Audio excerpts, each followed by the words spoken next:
Repentant Christian YouTube channel. என் தேவா என் ராஜா உம் கிருபை போதுமே. என் தேவா என் ராஜா உம் கிருபை போதுமே. நீர் என்னை தேடி வராதிருந்தால் நான் என்றோ மரித்திருப்பேன். நீர் என்னை தேடி வராதிருந்தால் நான் என்றோ மரித்திருப்பேன். என் தேவா என் ராஜா உம் கிருபை போதுமே. என் தேவா என் ராஜா உம் கிருபை போதுமே. கர்த்தர் நாமம் மகிமைப்படுவதாக. இந்த நாளிலையும் கூட இந்த சேனல் மூலமாய் உங்களை சந்திப்பதில் நான் மிக்க மகிழ்ச்சி அடைகிறேன். இப்பொழுது கூட நம்ம இன்றைக்கு வேதத்தினுடைய தலைப்பாய் எடுத்துக்கிடக்கூடிய வசனம் லூக்கா 15ஆம் அதிகாரம் 7ஆம் வசனம். மனம் திரும்புகிற ஒரே பாவி நிமித்தம் பரலோகத்தில் மிகுந்த சந்தோஷம் உண்டாயிருக்கும் என்று சொல்லப்பட்டிருக்கிறது. அப்போ மனம் திரும்புகிற பாவி நிமித்தம் மிகுந்த சந்தோஷம் உண்டாயிருக்கும் என்று சொல்லி நம்ம வேதத்துல லூக்கா 15:7 பார்க்கிறோம். இந்த வசனத்தின் மூலமா நம்ம இன்னைக்கு தியானிப்போம். தலைகளை தாழ்த்தி ஜெபிப்போம். மகா கிருபை இரக்கம் நிறைந்த நல்ல தகப்பனே, உமக்கு நன்றி செலுத்துறோம் ஐயா. இந்த மாலை வேளையிலும் கூட ஆண்டவரே, ஆகஸ்ட் மாதம் 2ஆம் தேதி வேளையில சந்திப்பதில் ரொம்ப மகிழ்ச்சி அடைகிறோம். ஆனாலும் கூட ஆண்டவரே, உமக்கு நன்றி செலுத்துகிறோம் ஐயா. இந்த வார்த்தையை கேட்கிற ஒவ்வொரு பிள்ளைகளுக்கும் ஒரு மனம் திரும்பல, ஒரு ரட்சிப்பு தர வேண்டுமா நாங்கள் செபிக்கிறோம். இதுக்காக பிரயாசப்படுகிற இந்த சேனலுக்காக தம்பிக்கா சாம்கா செபிக்கிறோம். கர்த்தர் ஆசீர்வதிங்க. உம்முடைய நாமம் பயன்பட்டு இயேசுவின் நாமத்தில் பிதாவே, ஆமென். பாருங்க, இன்னைக்கு வசனத்தை நம்ம பார்க்கும்போது மனம் திரும்புதல் இன்னைக்கு ரொம்ப மிக மிக அவசியம். இது ஏன்னா இந்த நாட்கள் கடைசி நாட்கள், பொல்லாத நாட்கள், இதுல தான் நம்ம வாழ்ந்துட்டு இருக்கிறோம். வேதத்துல அநேக காரியங்கள் சொல்லப்பட்டிருக்கிறது.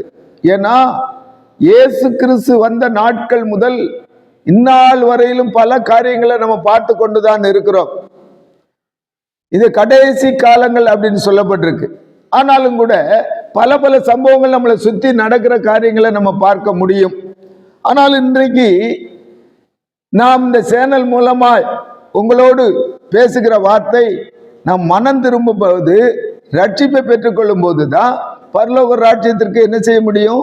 செல்ல முடியும். அதுக்கு தான் இங்க வேதம் சொல்லுது, மனம் திரும்புற ஒரு பாவி நிமித்தம். அப்போ ஒரு பாவி, ஒரு மனுஷன் மனம் திரும்பும் போது பரலோகத்துல மிகுந்த சந்தோஷம் உண்டாயிருக்கும். இந்த மனம் திரும்புதலை கொடுக்கும்படிதான் இயேசு கிறிஸ்து இந்த பூமிக்கு வந்தார். இழந்து போனதை தேடவும் ரட்சிக்கவுமே மனுஷகுமார் வந்தார்னு வேதத்துல நம்ம பார்க்கிறோம். அது போலதான் மனம் திரும்பும் போதுதான் நம்ம பரலோகம் மிகுந்த சந்தோஷப்படும். இயேசு சாமி மிகுந்த சந்தோஷப்படுவார். இந்த வார்த்தை கேட்கிற உங்களுக்கு தான் ஆண்டவர் சொல்றார், இன்றைக்கு மனம் திரும்புங்கள். இன்னைக்கு மனம் திரும்பணும். மனம் திரும்பும் போதுதான் நாம் பரலோக ராஜ்யத்துக்கு செல்ல முடியும். இல்லைன்னா பரலோக ராஜ்யத்துக்கு செல்வது கடினம். வேதத்துல சொல்லியிருக்கு, உனக்கு பாடு உண்டு, ஓத்திரி உண்டு, ஆனாலும் நீ திடன்கள், உலகத்தை ஜெயித்தே. உலகத்தை ஜெயித்த இயேசுதான் இன்னைக்கு நம்மளோடு கூட இருக்கிறார். அவர் தான் சொல்லுகிறார், மனம் திரும்பு மகளே, மகனை மனம் திரும்பு, உனக்கு பிரியமானதை செய்து வாழ முடியாது. கடவுளுக்கு பயப்படுகிற ஒரு பயம் இன்றைக்கு இருந்தால் நாம் பரலோக ராஜ்யத்திற்கு செல்ல முடியும். பரலோக ராஜ்யம் சந்தோஷப்படும். அதுக்கு ஒரே வழி, இயேசுதான் வழி. ஏன்னா இயேசுதான் நமக்கு வழிகாட்டுறவர். இயேசுதான் நமக்கு ஜீவனை கொடுத்தவர். இயேசுதான் நமக்கு மீண்டும் உயிரோடு வந்து இன்னைக்கும் ஜீவிக்கிறவராய் இருக்கிறார். இன்னைக்கு உயிருள்ள தேவனாய் இருக்கிறார். அதற்கு யார் சாட்சி? நாங்களே சாட்சி. என் குடும்பமே சாட்சி. என் பேர் பழைய பேர் சுப்பையா, இன்றைக்கு ஜோசுவா. அதனாலதான் வேதம் சொல்லுகிறது, வேதத்துல சொல்லப்பட்டிருக்கு, மனம் திரும்பணும். நான் ஒரு நாள் இயேசு அறியாதபடி வாழ்ந்த நாட்கள் உண்டு. 40 ஆண்டு காலம் இந்த பூமியில வேஸ்டா வாழ்ந்துட்டேனேன்னு வருத்தப்பட்ட நாட்கள் உண்டு. என்ன, இயேசு கிறிஸ்துவ 40 வயதுல தான் சொந்த ரட்சகராய் ஏற்றுக்கொண்டோம். எப்படி ஏற்றுக்கொண்டோம்? தொழில் இருந்தது, பணம் இருந்தது, காசு இருந்தது, எல்லாம் இருந்தது. ஆனா குடும்பத்துல சமாதானம் இல்லை, சந்தோஷம் இல்லை, மகிழ்ச்சி இல்லை. ஒரே போராட்டம், ஒரே வியாதி, வறுமை, இதான் நிறைஞ்சிருந்தது. இதுக்கு ஒரே வழி, டாக்டர் எல்லாம் பார்த்தோம், பையனுக்கு உடல்நலம் சரியில்லை, டாக்டரை பார்த்தாச்சு, வைத்தியரை பார்த்தாச்சு, மந்திரவாதத்தை பார்த்தாச்சு, எல்லா காரியம் பார்த்தாச்சு, விடுதலை கிடைக்கலங்க, சோகம் கிடைக்கலங்க, ஆரோக்கியம் கிடைக்கலங்க, பணம், என் காசு எல்லாம் போச்சு, தொழில் போச்சு. மரணத்துக்காக போனோம். அந்த மரணத்திலிருந்து 4 உயிரை மீட்டு எடுத்து இன்னைக்கு உங்க முன்னாடி ஜீவனோடு வச்சிருக்கிறதுக்கு காரணம், அன்றைக்கு நானும் என் குடும்பத்தாரும் மனம் திரும்பணும். மனம் திரும்புங்கள், பரலோக ராஜ்யம் சமீபத்திற்கு தான் வேதம் சொல்லுது. அப்ப மனம் திரும்பாதபடி நாம் பரலோக ராஜ்யத்திற்கு தகுதி உள்ளவர்கள் அல்ல. மனம் திரும்பினா தான் பரலோக ராஜ்யம் சந்தோஷப்படும். அப்படிதான் வேதம் சொல்லுது. இன்னைக்கு நானும் நீங்களும் கூட இயேசு கிறிஸ்து சொல்றார் மார்க் 2:17, நீதிமான் அல்ல பாவிகளையே மனம் திரும்புவதற்கு அழைக்க வந்தேன் அப்படின்னு. இயேசு கிறிஸ்து வந்த நோக்கம் என்ன? பிணியாளிக்கு வைத்தியம் தேவை, அப்படிதானே? சுகமா இருக்கவனுக்கு வைத்தியம் தேவை இல்லை. அப்ப பிணியாளிக்கு தான் வைத்தியம் தேவை. அன்றைக்கு வந்தார். அதே போலதான் இன்றைக்கும் அதை மனம் திரும்பி நீ விழித்திராவிட்டால் திருடனை போல் வருவேன். வெளிப்படுத்தல் 3:3 அதை கை கொண்டு மனம் திரும்பு. எதை கை கொண்டு? உனக்காக அடிக்கப்பட்ட இயேசு, உனக்காக ஜீவனை கொடுத்தவர் தான் நீ சொல்றாரு, மகனே நீ வா, மகளே வா, என்னிடத்தில் வா, உனக்கு சமாதானம், சந்தோஷம், மகிழ்ச்சி உண்டே. அதனாலதான் சொல்றாரு மனம் திரும்பு. நாங்க மனம் திரும்பணும். எங்களுக்குள்ள பொல்லாத பாவங்கள், அநியாயங்கள், பொல்லாப்புகள் நிறைந்திருந்தது. அது எல்லாத்தையும் தள்ளிவிட்டு இயேசுதான் தெய்வம் சொல்லி மனம் திரும்பி சொந்த ரட்சகராய் ஏற்றுக்கொண்டோம். என் பிள்ளைக்கு ஒரே வாரத்துல சுகம் கிடைச்சது. 2 லட்சம் 4 லட்சம் குணமாக்க முடியல, இந்த உலக டாக்டரால குணமாக்க முடியல. பரம வைத்தியராகிய இயேசு கிறிஸ்து சுகம் கொடுத்தார். இன்றைக்கும் அவன் ஜீவனோடு இருக்கிறான். அவன் இன்னைக்கு பிஎஸ் நர்சிங் படிச்சு அநேகருக்கு வைத்தியம் செய்யக்கூடிய பிள்ளையாய் மாற்றி கொடுத்திருக்கிறார். அந்த இயேசு தான் சொல்றாரு, இன்னைக்கு நீங்கள் மனம் திரும்புங்கள். அவர் தான் சொல்றார், இன்னைக்கு நீங்க மனம் திரும்புங்கள், அப்படிதான் சொல்றார். அதனால இந்த வார்த்தை கேட்டுக்கொண்டிருக்கிற யாரா இருந்தாலும் ஒரு மனம் திரும்புதல் வரும்போது தான் நம்ம தேவனுடைய ராஜ்யத்திற்குள்ளாக போக முடியும்.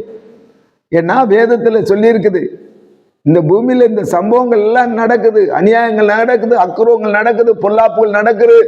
தாய்க்கு உரமாக, மகனுக்கு உரமா தாய், பொல்லாப்புகள், பாவங்கள், வேசித்தனங்கள், பொல்லாப்புகள் நிறைந்திருக்கிறது. இது எல்லாத்துக்கும் விடுதலை கொடுப்பதற்கு இயேசுதான், இதுல இருந்து மீட்பு கொடுப்பதற்கு இயேசுதான். ஆகையினால்தான் சொல்றாரு மனம் திரும்புங்கள். ஒரு பாவி மனம் திரும்பிட்டா பரலோக ராஜ்யம் சந்தோஷப்படுமா? இன்னைக்கு இந்த வார்த்தையை கேட்டுக்கொண்டிருக்கிற நீங்கள் சகோதரனே, நீங்கள் சகோதரியே, நீங்கள் மனம் திரும்பும் போது நிச்சயமாய் பரலோகம் சந்தோஷப்படும். யார் சந்தோஷப்படுவார்? சிங்காசனத்தில் அமர்ந்திருக்கிற இயேசு சந்தோஷப்படுவார். என் பிள்ளை மனம் திரும்பி என்னோடு வந்துட்டானேன்னு சொல்லி சந்தோஷப்படுவார். அதனாலதான் மிகுந்த சந்தோஷம் உண்டாயிருக்குன்னு வேதம் சொல்லுது. அதே போலதான் இயேசு அறியாதபடி, இயேசுவை தெரியாதபடி வாழ்ந்த ஒரு மனிதன் இருந்தான், வேதத்துல சொல்லப்பட்டிருக்கு. லூக்கா 19ஆம் அதிகாரத்துல சொல்லப்பட்டிருக்கு. 19:10 இழந்து போனதை தேடவும் ரட்சிக்கவுமே மனுஷகுமாரன் வந்தார். யார? எல்லா பண வசதி, காசு எல்லாம் இருந்தது. யார்கிட்ட? சகை என்கிற மனிதன்ட்ட. லூக்கா 19 அது தொடர்ச்சியா 1-10 வரைக்கும் படிச்சோன்னு சொன்னா அங்க சொல்லப்பட்ட அந்த வசனம் நிச்சயமா அந்த மனிதனுக்கு சகைங்கிற மனுஷன் இயேசு அந்த வழியா வரும்போது அவன் எப்பேற்பட்டவரோ, அற்புதம் செய்தாரு, அதிசயம் செய்யறாரு, மரித்தோர் எழுப்புதாரு, அவர் எப்படிப்பட்டவர் என்பதை அவன் தேடி ஓடி ஒரு அத்திமரத்துல ஏறி உட்கார்ந்து கீழே பார்த்துக்கிட்டு இருந்தான். குள்ளமான மனிதன், அவனால நிமிர்ந்து பார்க்க முடியாது, கூட்டத்துக்குள்ள ஓடி பார்க்க முடியாது. காட்டு அத்திமரத்துல ஏறி இயேசுவை பார்த்தான். இயேசுவை பார்க்கும் பொழுது சுற்றி இருக்கிற ஜனங்களை இயேசு பார்க்கல, மரத்துல ஏறி இருக்கிற சகைவை பார்த்தார். அந்த இயேசுதான் இன்னைக்கு உங்களை பார்க்கிறார். சுத்தி அநேக ஜனங்க இருக்காங்க, அவங்கள இல்ல. நீங்க இந்த சேனல் மூலமா இந்த வார்த்தை கேட்கீங்களே, உங்களை சொல்றார், மகனே நீ இறங்கி வா, இன்னைக்கு நான் உன் வீட்டுல தங்கணும். இந்த சேனலை கேட்கிற, இந்த வார்த்தையை கேட்கிற, சேனல் மூலமா இந்த வார்த்தையை கேட்கிற தம்பி தங்கச்சி பெரியவங்க யாரா இருந்தாலும் உங்களுக்கு இன்னைக்கு ஒரு ரட்சிப்பு உண்டாக போகுது. வா வீட்டுக்கு வா, நான் போனோம் அப்படின்னு சொல்லும் போது அங்க இருக்கிற ஜனங்களுக்கெல்லாம் திகைப்பு உண்டாச்சு. ஆனால் சகை படப்படன்னு இறங்கி வந்து வாங்கையான்னு சொல்லி வீட்டுக்கு கூட்டிட்டு போய் அங்க அவரை உட்கார வச்சு அவனுக்குள்ள, அவர் வீட்டுக்குள்ள வந்த உடனேயே அவனுக்குள்ள உள்ள ஒரு குற்ற உணர்வு உண்டாகி வட்டி கொடுத்து வாங்குறான், இதெல்லாம் செஞ்சான். பணம் இருந்துச்சுங்க, காசு இருந்துச்சுங்க, சமாதானம் இல்லைங்க. ஆனா இயேசுவை கூட்டிட்டு போன உடனே, அந்த வீட்டுக்குள்ள நுழைஞ்ச உடனே, இயேசு வீட்டுக்குள்ள கால் வச்ச உடனே அவனுக்கு ஒரு பெரிய சந்தோஷம் உண்டாச்சுங்க, அவனுக்கு மகிழ்ச்சி உண்டாச்சுங்க, அவனுக்கு ஒரு ரட்சிப்பு உண்டாச்சு. யாராட்டெல்லாம் நான் வாங்கணும் திருப்பி தந்தேன்னு அவன் மனம் திரும்பினாங்க. அந்த மனம் திரும்புதல் தான் அவனுக்கு ரட்சிப்பை கொடுத்தது. பணம் ரட்சிப்பு கொடுக்கலங்க, காசு ரட்சிப்பை கொடுக்கலங்க, எத்தனையோ சொத்துக்கள் இருந்த ரட்சிப்பை கொடுக்கலங்க, சுற்றி இருக்கவங்க கொடுக்கலங்க. இயேசு என்பவர் அவன் வீட்டுக்குள்ள வரும்போதுதான் ரட்சிப்பை பெற்றுக்கொண்டான். அதே போலதான் இன்னைக்கு அவன் எப்படி ரட்சிப்பை பெற்றுக்கொண்டான்?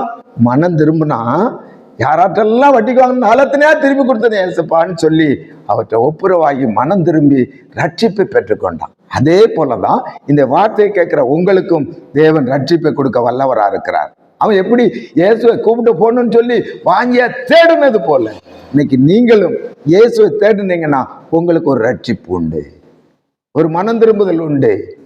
ஒரு மனம் திரும்பிட்டீங்கன்னா ரட்சிப்பு உண்டு. சகைக்கு கிடைச்சது போல நான் சொல்றேன், இந்த மாலை வேளையில உங்களுக்கு ஒரு ரட்சிப்பு இன்னைக்கு உண்டாகும்.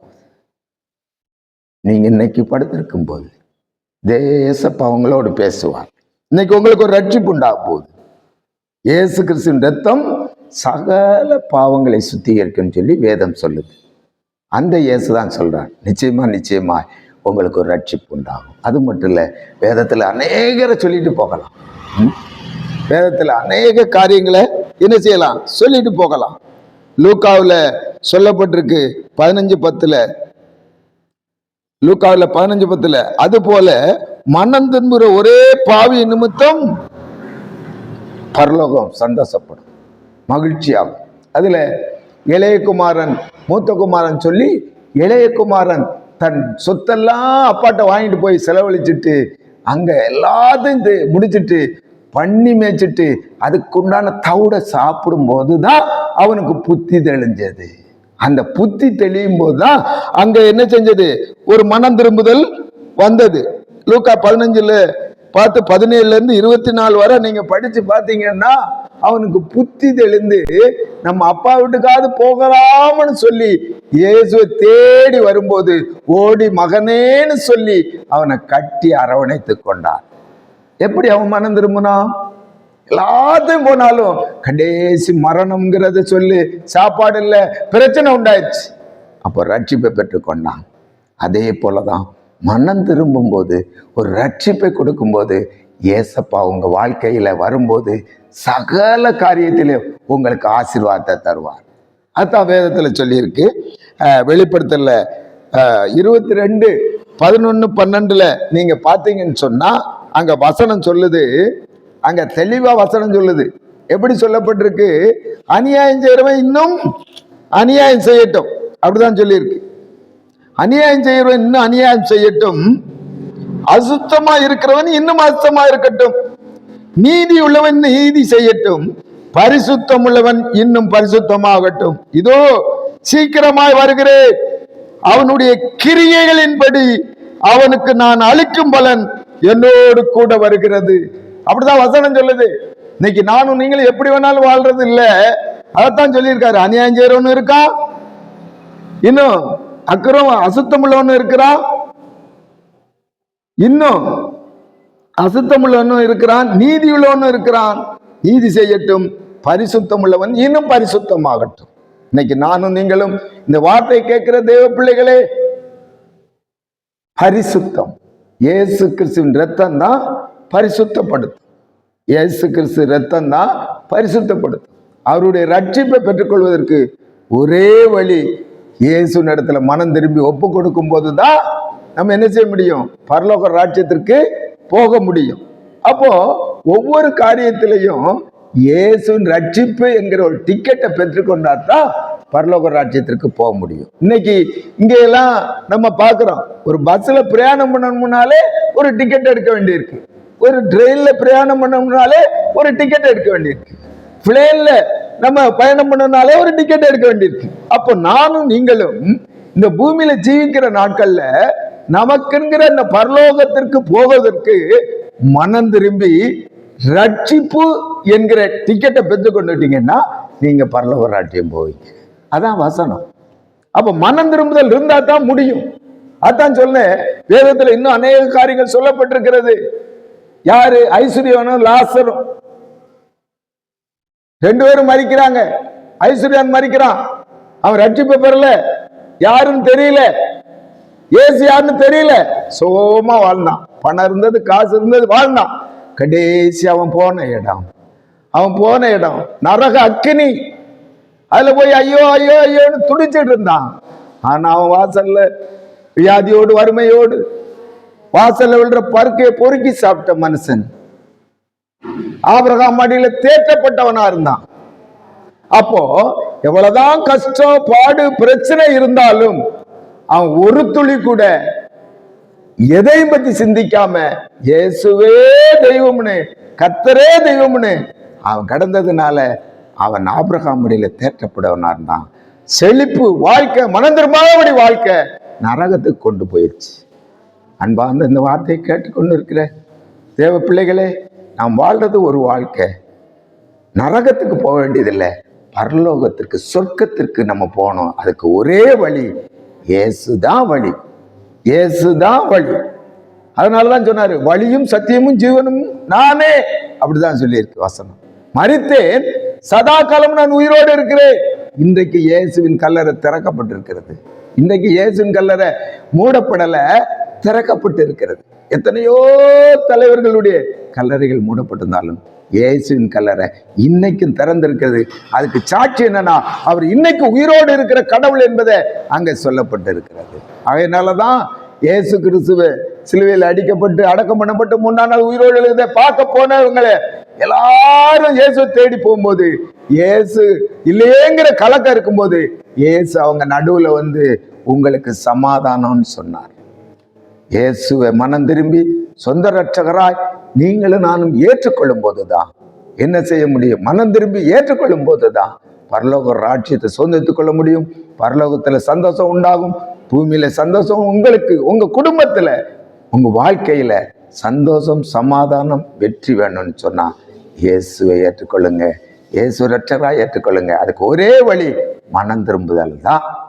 அதனால்தான் மனம் திரும்புங்கள், பரலோக ராஜ்யம் சமயத்திற்குது. இருளில் இருக்கும் ஜனங்கள் பெரிய வெளிச்சத்தை கண்டார்கள். இப்படிதான் நோவா நாட்கள்ல, எப்படி நோவா நாட்கள்ல பேழைகள்ல என்ன தண்ணி வந்துச்சு, வானத்துக்கு போய் தண்ணி வந்த ஜனங்கள் அழிக்கப்பட்டாங்க, நோவா பாதுகாக்கப்பட்டான். அதே போலதான் நோவா லோத்து நாட்கள்ல நடந்தது போல மனுஷகுமாரன் வரும் நாட்களிலும் நடக்குன்னு வேதம் சொல்லுது. ஆகையினால நானும் நீங்களும் இன்னைக்கு மனம் திரும்புவோம், ரட்சிப்பை பெற்றுக்கொள்வோம், இந்த அழிவிலிருந்து பாதுகாக்கப்படுவோம், பரலோக ராஜ்யத்தை சுதந்திரித்துக் கொள்வோம், பரலோக ராஜ்யம் சந்தோஷப்படும். ஜெபிப்போம். மகா கிருபை இரக்கம் நிறைந்த நல்ல தகப்பனே, உமக்கு நாங்கள் நன்றி செலுத்துகிறோம் ஐயா. இந்த வேளையிலும் இந்த சேனல் மூலமா உங்களுடைய வார்த்தை கொண்டு பேசியிருக்கீங்க. அநேக ஜனங்களை, அநேக பிள்ளைகளை தொட வேண்டுமா நான் ஜெபிக்கிறேன். எங்களுக்கு அல்ல கர்த்தாவே, எங்களுக்கு அல்ல, உங்களுடைய நாமம் மட்டும் மேம்படட்டும். ஆண்டவரே, இதை பொறுப்படுத்தி நடத்துகிற தம்பிக்காய் சோத்திரம், இந்த சேனலுக்காய் சோத்திரம். இது அநேக ஆசீர்வாதமா இருக்க கர்த்தர் உதவி செய்யுங்கப்பா. உம்முடைய நாமம் மட்டும் பயன்படட்டும். இயேசு கிறிஸ்துவின் நாமத்தில் பிதாவே, ஆமென்.